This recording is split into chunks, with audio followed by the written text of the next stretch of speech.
So in this video, I'll be talking about Act 3 of Henrik Ibsen's A Doll's House.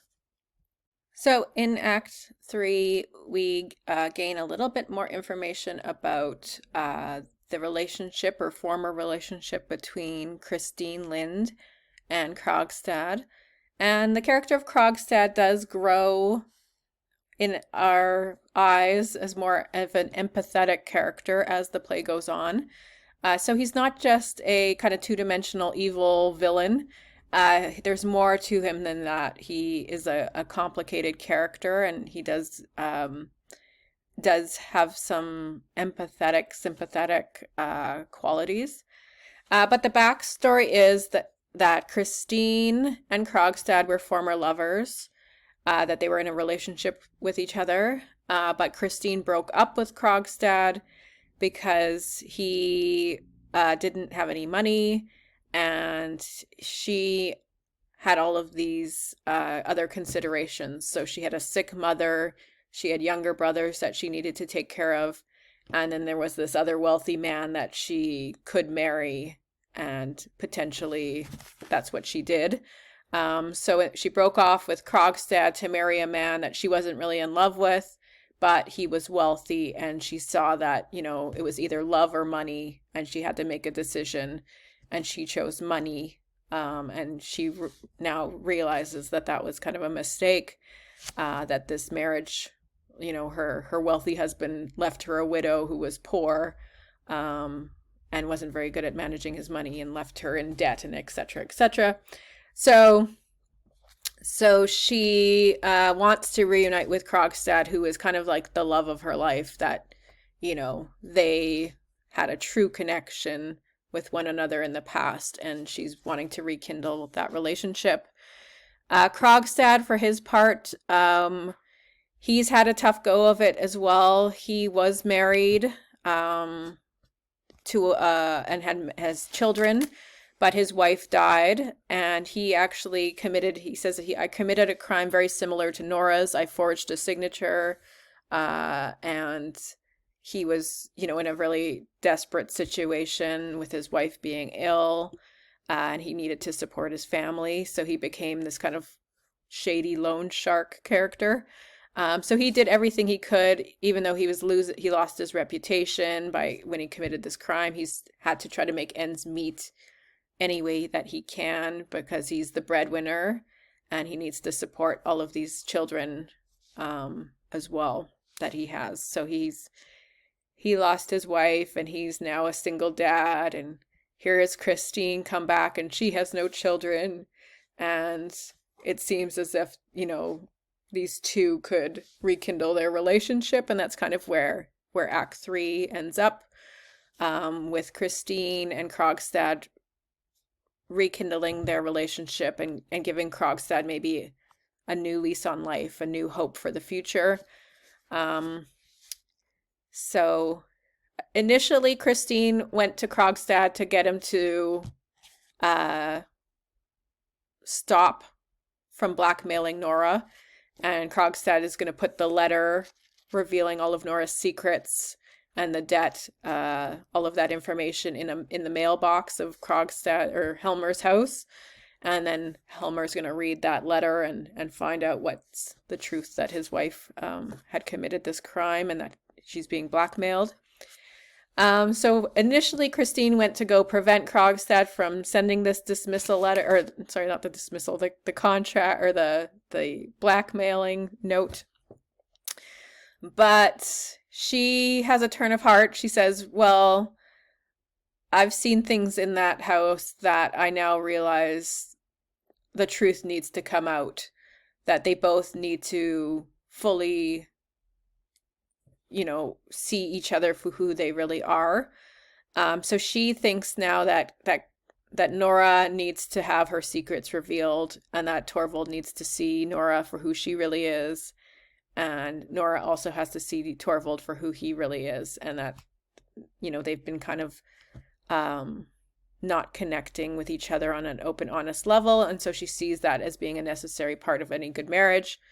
And so she wants Nora and Torvald to have this moment of reckoning where the truth is finally revealed. So she tells Krogstad now to just leave the letter in their mailbox and reveal the truth, because that's going to be the best case for both of them, for Nora in the long run. So I don't know. Some people interpret that as kind of a blackmail, or not a blackmail, but like a Christine sort of turning or betraying Nora's trust, and going against her word. But in a way, I think Christine is being a true friend to Nora, and she realizes that Nora is suffering by living under Torvald's control and always having to sort of live up to this perfect wife role. And she wants Nora to be free from that. And she wants the burden of this secret to no longer be distressing Nora to the point that Nora is contemplating suicide and running away. So she wants there to be, she sees Nora's current state as unsustainable and wants there to be some resolution. And she sees the only way that Nora and Torvald can truly have a real relationship is if they're honest and open with each other. So that's kind of Christine and Krog. So in Act 3 is when we get the revelation of truth. And this occurs when, again, Nora performed her Tarantella dance at the party. It was a raving success. And then Torvald sweeps Nora away from the party, takes her back down to their house. And he's all, aroused by her performance and everything, but she's very still distressed, and she doesn't want him to look at the mailbox at all. He ends up opening and finding Krogstad's letter in the mailbox, and it's at that point that the truth is revealed and Nora's secrets are exposed. So in letter 1, there's actually going to be 2 letters that are dropped off in the mailbox. In letter 1, it's the revelation. Krogstad has, written a letter to Torvald revealing that his wife had taken out a loan from him and that she'd forged her father's signature, and that now he can reveal this information to the public and Nora will be exposed as a criminal, that it's going to ruin his reputation as this reputable banker / lawyer, and, it's going to basically ruin Torvald's life. So that's what's in letter 1. And then letter 2 will be sent after, but this is after, Nora's confrontation or Torvald's reaction. But Krogstad will also send another letter. This is after he kind of rekindles his relationship with Christina, and he has a sort of turn of heart and wants to forgive and forget and let things go. So he'll actually send a letter number 2, which apologizes for the first letter and says, hey, I don't really want to blackmail Nora. Here's her contract that has the forged signature on it. You can destroy it and be free from all of this blackmail and all of this horrible stuff, and basically letting them off the hook for Nora's crime. But in between the first and second letter is Torvald's reaction to what Nora has done, and it's not the reaction that Nora has expected. So Torvald's reaction is anger, and a very sort of self-centered anger. He's mad that Nora has lied to him, that she's committed a crime, and that she's ruined his reputation by doing something criminal, immoral. He calls Nora some horrible names. He calls her a hypocrite, a liar, and a criminal. And he basically bans her from ever having any interaction with the children. He says he no longer trusts her to raise their children because she's now, in his eyes, immoral and degenerate. So she's a bad person in his eyes. And he basically says, you've ruined my life. Look what you've done, you horrible woman. And he says the only way that they can move forward is to live separate lives under the same roof.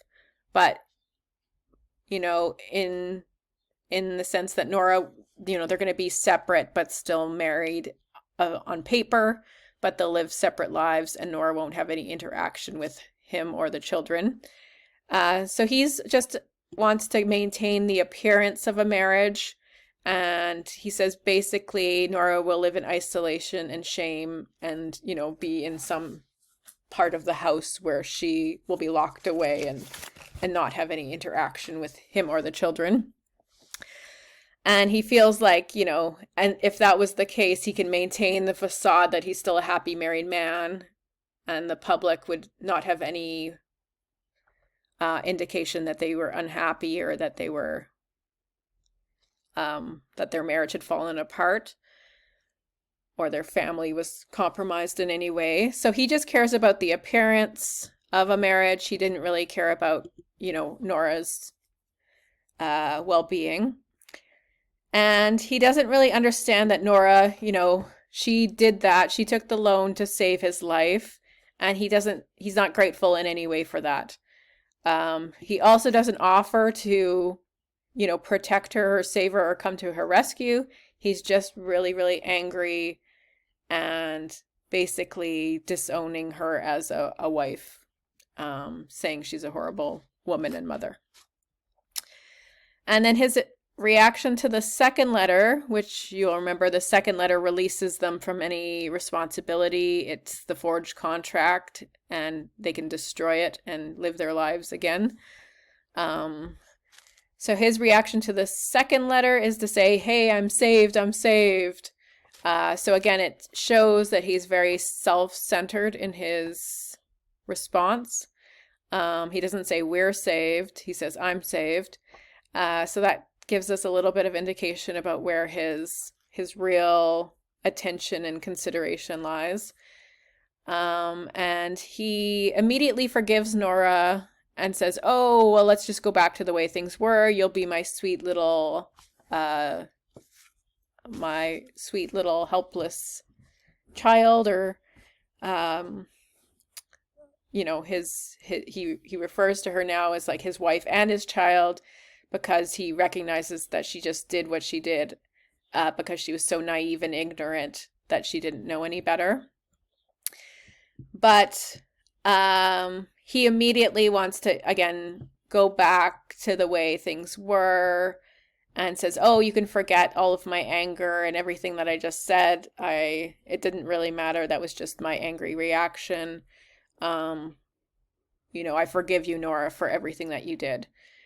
And his reaction again tells Nora that, okay, this guy's kind of a hypocrite, right? He just told me he hated me and that I was horrible, and now he's saying he forgives me and that I can go back to raising the children and interacting with them just as they were before. So for Nora, she can't go back to the way things were. Seeing how her husband reacted to the information has changed the way Nora views him. And he's no longer the man that she thought he was. She believed that, that he loved her unconditionally, that he would do anything for her, that he would risk his life for her, that he would stand up and protect her, that he would stand by her and understand that everything that she did for him. But that's not how he reacted to the information. And now she can't really forgive him for his reaction of anger. So this is where we see the change in Nora, that a light bulb has gone off in her brain and that she's sees her husband for the first time clearly, and she can no longer stay married to him in her mind because he's not the same man that he once was. He's revealed himself as this selfish, egotistical, self-centered man. So Act 3 is where we get this moment of epiphany, an awakening for Nora's character. And if we remember or review, an epiphany is that light bulb moment. It is when you have a sudden realization about a situation or yourself or your life, or about another person that you didn't have before. And it's a new way of seeing the world through brand new eyes, basically. So you're seeing clearly for the first time in your life. And that's kind of what Nora realizes at that moment. She realizes that she has been very unhappy in her marriage, and that, in fact, she's been kind of living in servitude, in under an oppressive arrangement.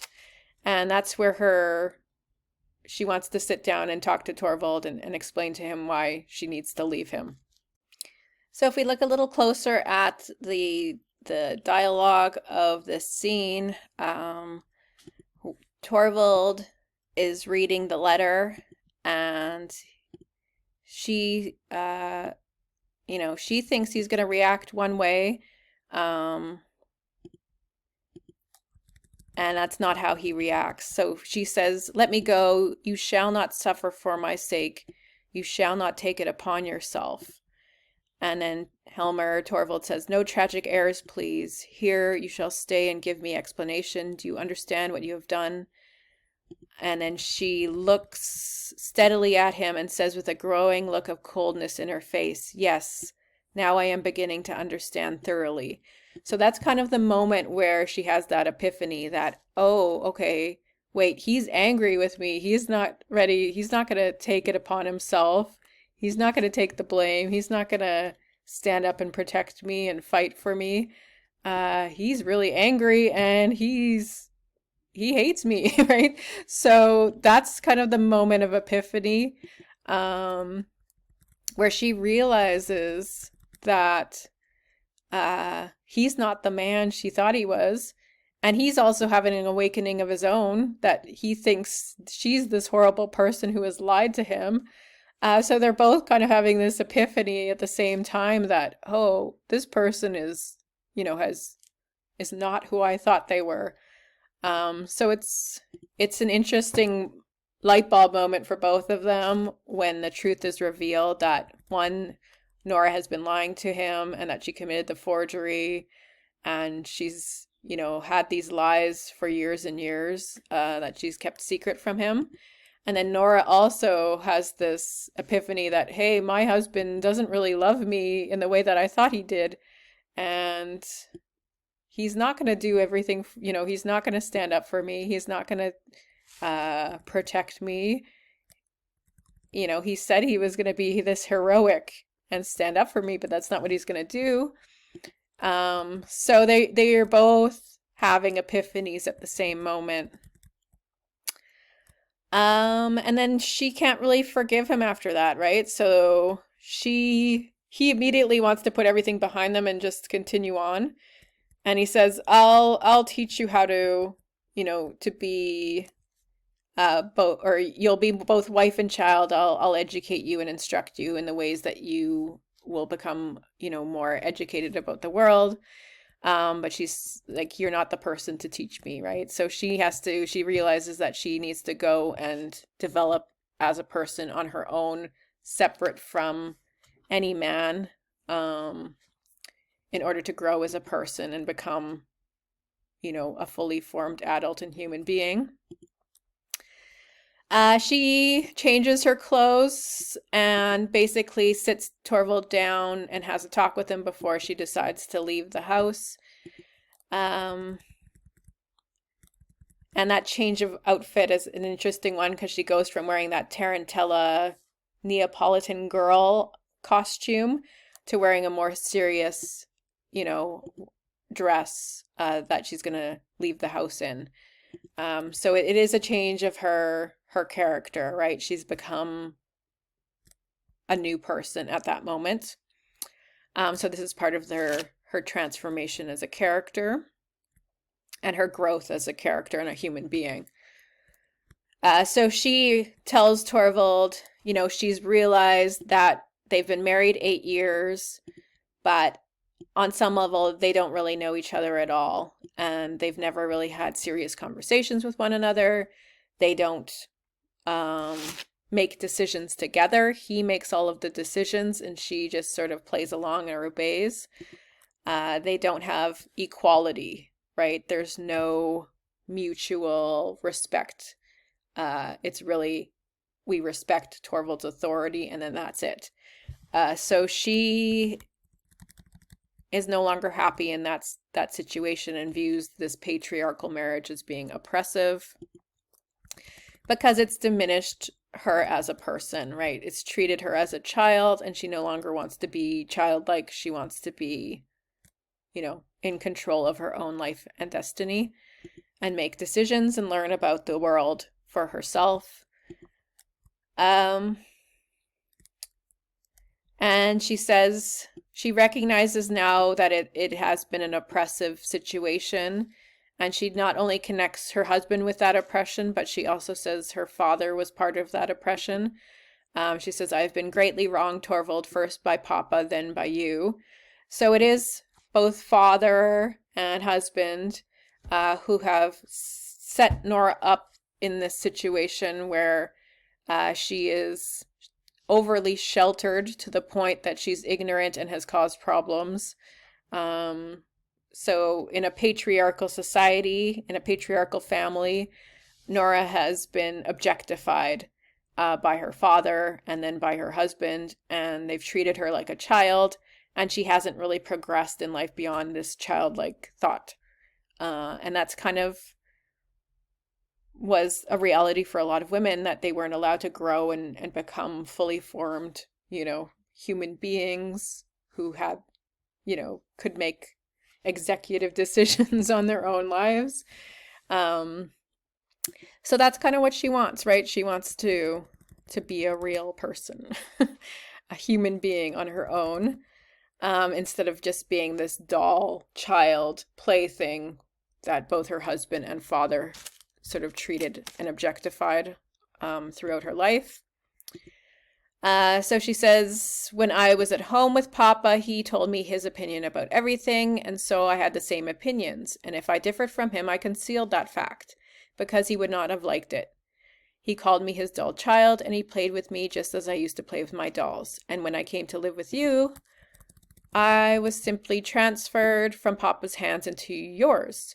You arranged everything according to your own taste, and so I got the same taste as you, or else I pretended to. I'm not really sure which. When I look back on it, it seems to me as if I've been living here like a poor woman, just from hand to mouth. I've existed merely to perform tricks for you, Torvald. But you would have it so. You and Papa have committed a great sin against me. It is your fault I have made nothing of my life. So, she's equating her life under Torvald's oppressive control as being like a poor woman begging for handouts. And that is, in a way, similar, as we've seen, she has to ask for money. All of the money that she makes, she has to ask her husband for that. He gives her an allowance. So in a way, she sees that she's just like a beggar on the streets asking for a handout. And that's how she's been living. She performs tricks for him in the sense that she will dress up and try to please him, entertain him. She'll dance for him and, flirt with him and, sleep with him or whatever he wants her to do. And she's basically just a kept woman, an object for him to enjoy. So that's kind of how she sees her life at this moment, and it's an epiphany moment that she hasn't realized this before, that she's been living in service solely to please her husband, and this is like an awakening for her to realize that, hey, I'm more than just a plaything. I'm not an object, I'm not a toy, I'm not a trophy wife, I'm a person, I'm a human being. I need to be allowed to develop as a human being. And so she sees the only way for her to develop and grow as a human being is by separating from her husband and growing as a person on her own. She realizes that she can't raise the children. She says, how am I fitted to bring up the children? I'm still child, like, on my own. A child can't bring up another child. I have to become an adult, a person on my own first. So she says, I'm not fit for that task.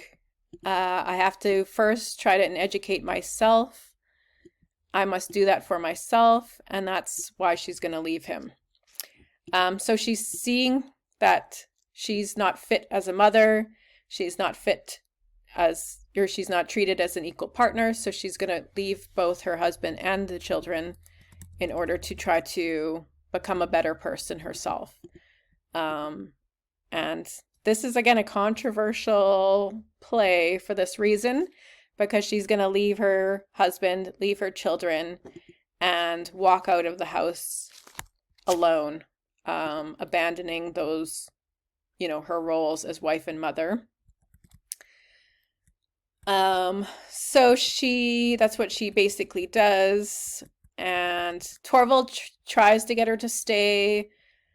He calls her, a foolish woman. He tries to prevent her from leaving. He says, you're forbidden from leaving. He tries to call upon her religion, and says, are you neglecting your most sacred duties? Do you not have religion? And she says, I have other duties other than being wife and mother. I have duties to myself. And she says, I believe that before all else, I am a reasonable human being, just as you are, or at all events that I must try and become one. So that's kind of her journey. She goes from being a doll, toy-like object, to wanting to be a human being and make decisions on her own. It's kind of like the Pinocchio story when I would think about it, the toy little boy who wants to be a human being. That's a little bit like Nora. She's like a puppet or like a doll, and she wants to be a real person on her own. But she has to cut the strings and separate from her husband in order to make that leap into personhood, and become her own person.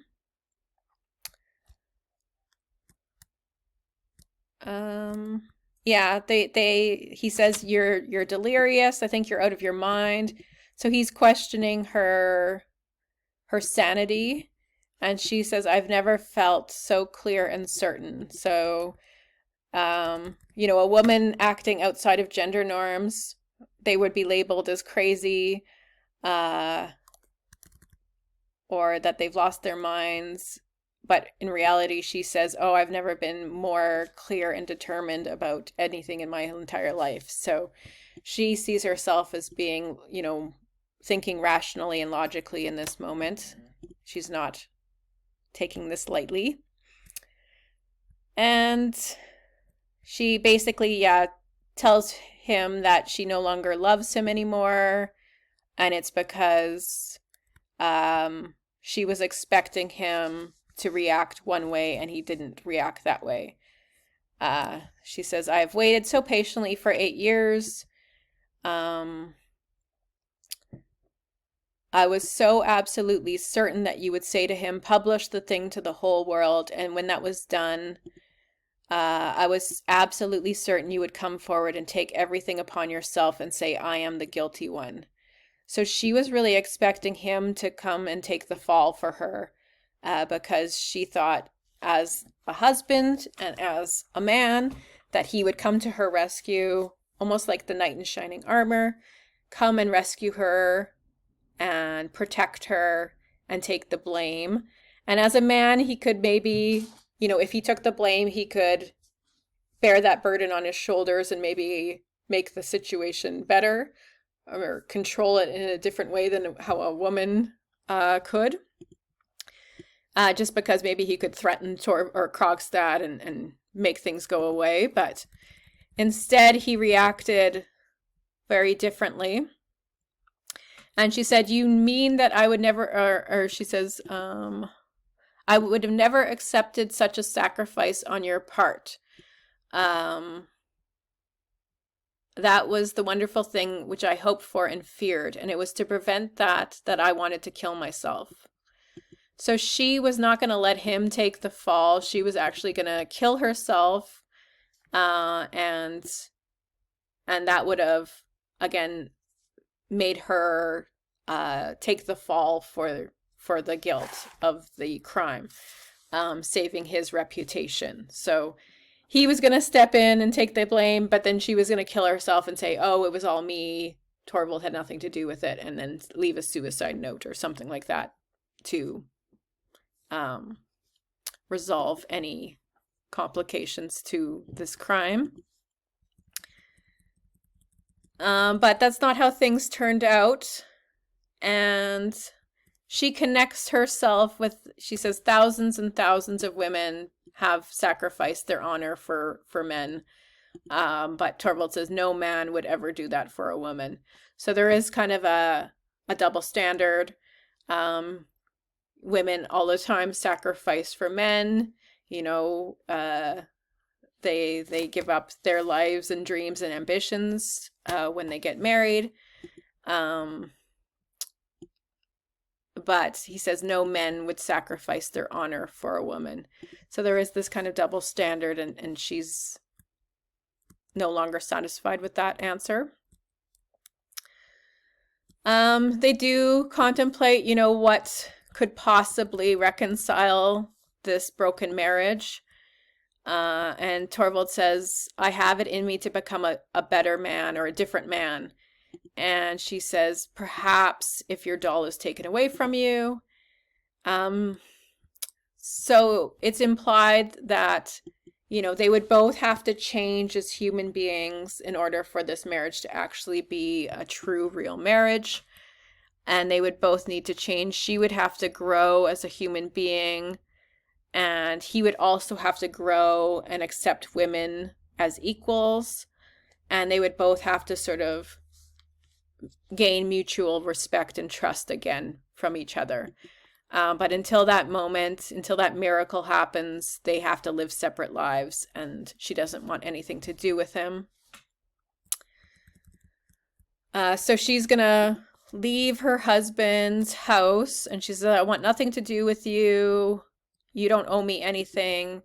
And it sounds as if she's gonna go back, she's gonna stay with Christine and then maybe move back to where her relatives were from, her parents' old neighborhood or town where she grew up. And then she's going to just live life, you know, almost like Christine did, that she's going to work for herself and, you know, work to make ends meet, and she's not going to depend on a man. She's going to become an individual and independent on her own.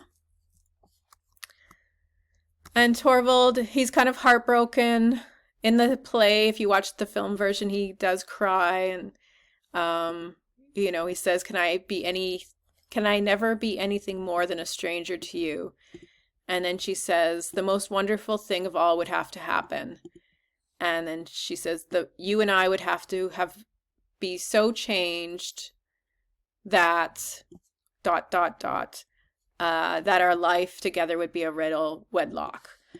So she's implying there that they would both have to change so much that their marriage would be a real one now. It wouldn't be this false facade. They would have to really learn to trust and be open with each other and honest with each other on a real level. And no longer keep secrets and lies and have to live up to these expectations and reputations based on society. So until that happens, they have to be separated, and so that's why she leaves him. And that's kind of where it ends. So you can imagine the audience in the Victorian period watching this play, and then that moment where the last scene, Nora just shuts the door and leaves the stage, leaving her house, and Torvald's left empty. She is gone, and the door shutting is heard from below. So that moment is very, again, a controversial ending. A woman would never be expected or accepted to leave her husband, let alone leave her children as well. So Nora is a very controversial character, but she's viewed as very sort of pre-feminist in a way that she is fighting for her independence, fighting to become her own person. And that's something that takes sacrifice on her part. She has to give up her children and family in order to grow as a person. So it's a double-edged sword, right? She's going to gain independence and individuality, but she's also losing the safety net of her family, and that connection that she had with her children is also going to be lost. So yeah, it's a tragic ending, I would say, but also could be empowering for Nora to sort of come into her own as an individual. So there is a bit of empowerment in, even though it is a kind of tragic ending to the play. Okay, so I'll leave you with that, those thoughts on the play. But yeah, an interesting and controversial play by Henrik Ibsen.